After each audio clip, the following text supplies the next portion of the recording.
रहीम। अब देखिए ये लेक्चर नंबर 17 है जिसमें हमने एग्ज़ाम्पल को क्या करना है, फोकस करना है। कहते हैं कि इसको चेक कर ले कि ये लीनियरली इंडिपेंडेंट वेक्टर है या नहीं है। P2 मतलब सेकंड डिग्री पॉलिनोमियल। तो हम क्या चेक करेंगे, इसको V1 नाम देंगे, V2 नाम देंगे, V3 नाम देंगे। अब आपने सारों के साथ C1 को जोड़ देना है, फिर प्लस करना है। C2 V2 के साथ जुड़ जाएगा, फिर प्लस होगा। C3 V3 के साथ जुड़ जाएगा, फिर प्लस होगा। रिज़ल्ट होगा 0। अब अगर हम C1 C2 की वैल्यू 0 लेके आए तो लीनियरली इनडिपेंडेंट, अगर 0 नहीं है तो लीनियरली डिपेंडेंट होंगे। अब आपने C1 अपनी जगह लेना है। अब C1 अपनी जगह होगा, V1 की जगह 1 + x - 2x² होगा। C2 अपनी जगह होगा, V2 की जगह 2 + 5x - x² होगा। C3 अपनी जगह होगा, V3 की जगह x + x² होगा। दूसरी साइड पे 0 होगा।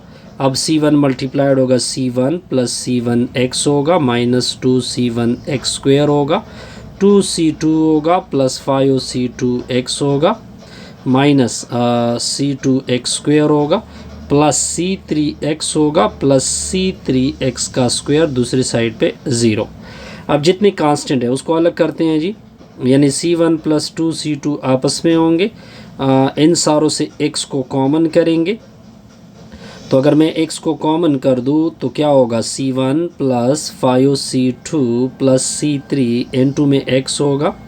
फिर इन सारों से आपने x² को कॉमन करना है तो क्या होगा, -2C1, फिर क्या होगा, C2 होगा, फिर C3 होगा, × में x² = 0।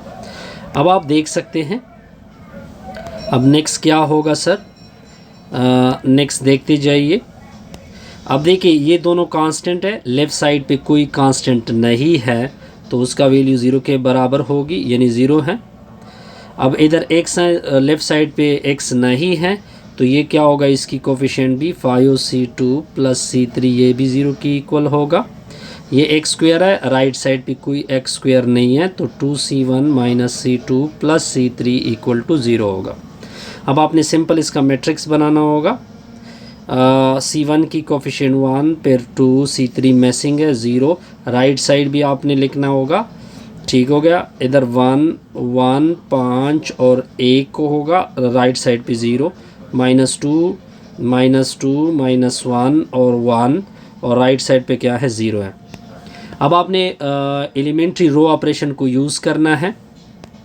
अब आपने करना क्या है जी, अब आपने सिंपल ये करना है, इसको आपने 0 करना है जी, इसको आपने 0 करना है, जिस तरह के आप पिछले एक्सरसाइज वगैरह टॉपिक में करते थे। तो इसको 0 करोगे तो मैं डायरेक्ट लिखूंगा इसका रिज़ल्ट, तो इससे आ जाएगा 1 2 0 0। फिर नेक्स्ट क्या होगा, 0 1 1/3, दूसरे साइड पे 0 हो जाएगा। फिर ये होगा 0 0 0 0, ये C1 होता है, ये C2 होता है, ये C3, सिमिलरली ये C1, ये C2, ये C3, C1 C2 C3। यहाँ तक पॉइंट क्लियर होगा। अब देखें, इसका जब एक रो कम्प्लीटली 0 होता है, आप देख सकते हैं कि इसका एक रो क्या हो गया, कम्प्लीटली 0 हो गया।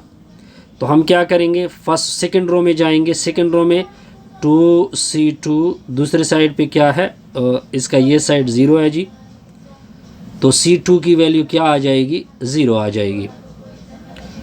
ठीक हो गया जी। फिर आपने ऊपर जाना है, C1 + 2C2 = 0 होगा। तो C1 की वैल्यू में आप क्या करूँगा, बल्कि इसको simple, this implies the system is infinitely mini, so the system have non trivial solution. ठीक हो गया जी। तो हम सिंपल क्या करेंगे, यहाँ पे हम करेंगे कि इसका चूंकि एक रो कम्प्लीटली 0 हो गया, इसका ये रो कम्प्लीटली क्या हो गया, 0 हो गया, तो हम कहेंगे इसके जो सोल्यूशन होगी वो नॉन ट्रिवियल सोल्यूशन होगी, नॉन ट्रिवियल सोल्यूशन होगी और इनफाइनाइट भी होगी। क्या होगी, इनफाइनाइट भी होगी, यानी कि हम कोई भी वैल्यू रख सकते हैं। तो हम C1 की वैल्यू अपनी तरफ से रख देते हैं 2, और C2 की वैल्यू -1 रख देते हैं, C3 की वैल्यू 3 रख देते हैं ताकि सारे कैंसिल हो जाए। ठीक हो गया। अब देखिए तो हम C1 ऊपर C1 की जगह तो 1 + x होगा माइनस 2x² होगा, फिर प्लस माइनस 1 इंटू 2 + 5x होगा माइनस x² होगा, नेक्स्ट क्या होगा +3 इंटू x + x² होगा। इसका रिजल्ट किसकी इक्वल होगा 0। यानी इन अदर वर्ड जब आप c की कोई भी वैल्यू रख सकते हैं तो इसका मतलब है लीनियरली डिपेंडेंट। सिंपल सा रिजल्ट है जी, इसमें कोई कन्फ्यूजन नहीं होगी। अब हम नेक्स्ट एग्जांपल की तरफ मूव करेंगे, वो है एग्जांपल नंबर 010 यानी 10 क्या कहते हैं, डिटरमाइन कर दे, लिखा हुआ है determine whether the set of vectors, कुछ वेक्टर आपको गिवन है इन M22 इज लीनियरली इंडिपेंडेंट और लीनियरली डिपेंडेंट। आपको सेट क्या गिवन है जी 2101 लिखा हुआ है, फिर नेक्स्ट लिखा हुआ है जी 3021 लिखा हुआ है, फिर नेक्स्ट लिखा हुआ है 1020। अब आपने चेक करना है कि ये लीनियरली डिपेंडेंट या इंडिपेंडेंट है। तो हम ये हमारा V1 होगा, दूसरा V2 होगा, तीसरा V3 होगा। तो हम C1 V1 करेंगे, C2 V2 करेंगे, प्लस C3 V3 करेंगे। चूँकि ये 2 क्रॉस 2 का मैट्रिक्स है तो इसका ज़ीरो मैट्रिक्स इस तरह होगा, राइट साइड तो ज़ीरो होता है ना, तो उसका ज़ीरो इस तरह होगा। अब C1 मैट्रिक्स 2 1 0 1 होगा, प्लस C2 होगा 3 0 2 1 होगा, प्लस C3 इंटू 1 0 2 0 होगा। राइट साइड इसका होगा 0 0 0। C1 multiply 2C1 C1 0 C1 होगा, फिर होगा 3C2 0 2C2 और C2 होगा, फिर C3 होगा 0 होगा, 2C3 होगा 0 होगा, इक्वल टू 0 0 0 0। अब सारों के ऐड करोगे 2C1 plus 3C2 plus C3, next होगा C1, थर्ड होगा 2C2 और प्लस 2C3 होगा, C1 प्लस C2 होगा, इक्वल टू में 0 0 0 0। इस तरह कुछ सिचुएशन आएगी जी। अब आपने क्या करना है जी, कंपैरिजन करनी है जी। फर्स्ट के साथ इक्वल होगा, सेकंड के साथ, थर्ड के साथ, फोर्थ के साथ इक्वल होगा। तो 2C1 प्लस 3C2 होगा प्लस C3 होगा, इक्वल टू 0 होगा। C1 इक्वल टू 0 हो गया, 2C2 होगा प्लस 2C3 होगा, इक्वल टू 0 होगा, और C1 plus C2 equal to 0 होगा। अब जब C1 0 है, अब ये C1 0 है, तो जब C1 0 होगा तो आपने इसको इधर पुट करना है C1 की जगह। तो 0 प्लस C2 इक्वल टू 0 होगा, तो इससे C2 की वैल्यू क्या आ गई 0 आ गई। जब C1 और C2 0 हो गए तो अगर मैं इधर क्या कर दूं 2C1 plus 3C2 plus C3, इधर 3C3, अगर मैं इसको 0 भी पुट कर दूं, इसको भी 0 पुट कर दूं, तो इससे C3 की वैल्यू भी क्या आ गई 0 आ गई। तो इसका मतलब है जो वेक्टर है वो लीनियरली इंडिपेंडेंट है। सिंपल सा रिजल्ट था, इसमें कोई कन्फ्यूजन नहीं होगी। अब आते हैं नेक्स्ट एग्जाम्पल के ऊपर। एग्जाम्पल नंबर 11 है। एग्जाम्पल नंबर 11 क्या कहते हैं जी, डिटरमाइन कहते हैं, डिटरमाइन करना है आपने जी whether the set of vectors in M41 is linearly independent और linearly dependent। इस यानी मतलब आपको V1 गिवन है, V2 गिवन है, V3 गिवन है, V4 गिवन है, और कुछ इस फॉर्म में गिवन है जी 1 0 माइनस 1 0, ये लिखा हुआ है 1 1 0 2, फिर लिखा हुआ है 0 3 1 माइनस 2, फिर लिखा हुआ है 0 1 माइनस 1 2 लिखा हुआ है। हमने इसको चेक करना है लीनियरली इंडिपेंडेंट। तो हम क्या लिखेंगे, इस वेक्टर के साथ C1 को जोड़ देंगे, 0 माइनस 1 0 होगा, दूसरे वेक्टर के साथ जोड़ दोगे 1 1 0 2 होगा, तीसरे वेक्टर के साथ जोड़ दोगे 0 3 1 माइनस 2 होगा, चौथे वेक्टर के साथ 4 जोड़ दोगे 0 1 माइनस 1 2, राइट साइड पे होगा 0 0 0 0। C1 मल्टीप्लाइड करोगे C1, फिर ये इसके साथ ऐड होगा प्लस C2 होगा, डायरेक्ट में कर रहा हूँ यहाँ पे, तो इक्वल टू 0, ये एक इक्वेशन आ गया। C2 plus 3C3 plus C4, equal to zero, ये second equation, -C1 plus C3 minus C4 equal to zero. एक और इक्वेशन क्या होगा, 2C2 होगा -2C3 plus 2C4 equal to zero. ये सारे आपकी इक्वेशन आ जाएंगे। ठीक हो गया जी। अब आपने इसको फिर इस तरह मैट्रिक्स में लेना है जी। इसकी कोफिशिएंट 1 1 1 1 और 0, तो C3 भी नहीं है, C4 भी नहीं है, और राइट साइड क्या है, 0 है। इधर C1 नहीं है, 0, C1 के C2 की वैल्यू 1 3 और C3 C4 है 3 4 और राइट साइड पे 0, -1 है, C2 नहीं है, 0, इसको देखते हैं, और C3 की वैल्यू 1 फिर -1 फिर 0, इसमें C1 नहीं है, 0 2 -2 और फिर क्या है 2 फिर 0। अब आपने गाज एलिमिनेशन मेथड को यूज़ करके ये 0 बनाना है, ये 0 बनाना है। ठीक हो गया जी। ये सारे 0 बनाएंगे तो हमारा जो सोल्यूशन होगा वो C1 C2 और C3 equal to C4 equal सारे की वैल्यू 0 आएंगे। ठीक है, जिस तरह ऑपरेशन आप यूज़ करते थे। तो इसका मतलब है कि ये क्या होंगे, लीनियरली इंडिपेंडेंट होंगे। सिंपल सा कंसेप्ट है जी।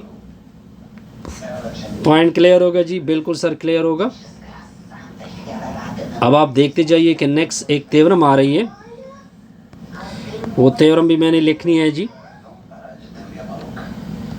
ये मैंने लिखना है थ्योरम 4.8 लिखना है जी। एक आपको सेट गिवन है, सेट एस आपको गिवन है जी। सेट एस में क्या क्या रखा हुआ है, V1 V2 up to Vk रखा हुआ है जी, और k greater or equal to 2 है, इज लीनियरली डिपेंडेंट है, f इन ओनली f, यानी दोनों साइड से एटलीस्ट वन वेक्टर किन at least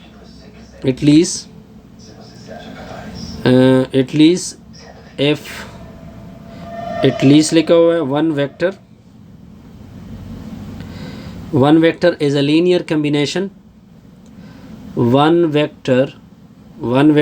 of the vector is a linear combination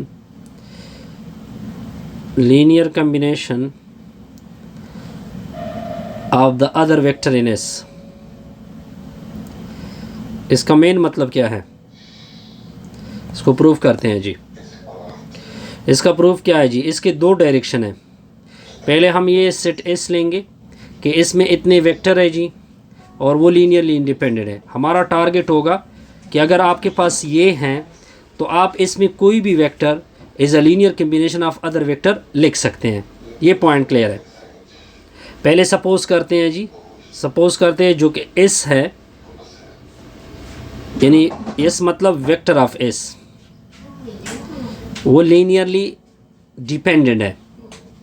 ठीक हो गया। जब ये लीनियरली इंडिपेंडेंट है तो इसका मतलब है कि मैं C1 V1 के साथ C2 V2 के साथ plus up to so on plus CK VK के साथ मल्टीप्लाइड करके क्या रिजल्ट देंगे, 0 होंगे। टारगेट हम ये करेंगे, नेक्स्ट हमारा टारगेट ये होगा, नेक्स्ट टारगेट ये होगा कि नेक्स्ट ये टारगेट होगा वन वेक्टर, नेक्स्ट टारगेट ये होगा one vector, at least one vector, at least one vector is a linear combination of the other, linear combination of the other। तो हम चेक करेंगे, तो हम अपने इससे टारगेट लेंगे। तो इसको मैं क्या करता हूँ, बकाया को सारे दूसरी साइड पे शिफ्ट कर देता हूँ, तो सारे ये क्या हो जाएंगे, माइनस हो जाएंगे। -C2 V2 होगा, -C3 V3 होगा, minus up to so on -CK VK होगा। अब आप मान लो कि C1 0 की इक्वल नहीं है, क्योंकि लीनियर इंडिपेंडेंट है तो 0 की इक्वल तो हो नहीं सकता। सॉरी, लीनियर डिपेंडेंट है, लीनियर डिपेंडेंट का मतलब है कि कोई C 0 की इक्वल नहीं हो सकता। तो मैं मल्टीप्लाइड करूँगा, सारों को C1 से डिवाइड करूँगा। अब आप देख सकते हैं कि मैंने एक वेक्टर, अगर मैं इन सारों से नेगेटिव कॉमन कर दूँ तो C2 V2 plus C3 V3 होगा, plus up to so on plus CK VK होगा।